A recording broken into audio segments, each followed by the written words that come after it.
12 diplomates français ont été expulsés par l'Algérie. Ce type de tension diplomatique arrive fréquemment entre les deux pays. Qu'est-ce que ça change économiquement? Je vais t'expliquer ça en 3 points. Le premier point, c'est que certains projets vont être bloqués. Et je vais t'expliquer.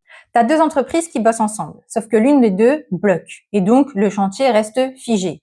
La deuxième entreprise décide alors d'aller chercher d'autres partenaires. Certains secteurs comme l'énergie, la défense ou encore les grands projets publics nécessitent une coopération politique stable. Sauf que quand les tensions montent, les investisseurs vont anticiper des blocages administratifs ou encore diplomatiques. Et donc, ils vont reporter leurs projets.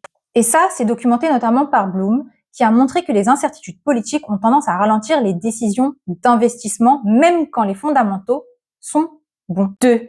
L'Algérie va diversifier ses alliances. Et effectivement, depuis plusieurs années, l'Algérie rééquilibre ses partenariats. L'Italie pour le gaz, la Chine pour les importations ou encore la Turquie pour les chantiers. Ce type de tension avec la France ne fait donc qu'accélérer une dynamique qui est déjà amorcée, c'est-à-dire moins de dépendance bilatérale et plus de marge de manœuvre. 3. Les échanges deviennent plus coûteux. Tu veux envoyer un colis, mais les guichets n'arrêtent pas de fermer ou de changer d'horaire. C'est pas stable.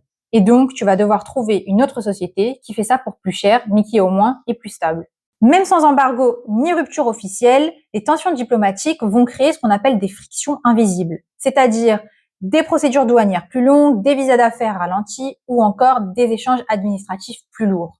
En économie, on appelle ça des coûts de transaction ou encore des barrières non tarifaires. Ils vont pas bloquer les flux, mais ils vont les freiner. Alors, à ton avis, quel est le cap économique de l'Algérie dans ce contexte?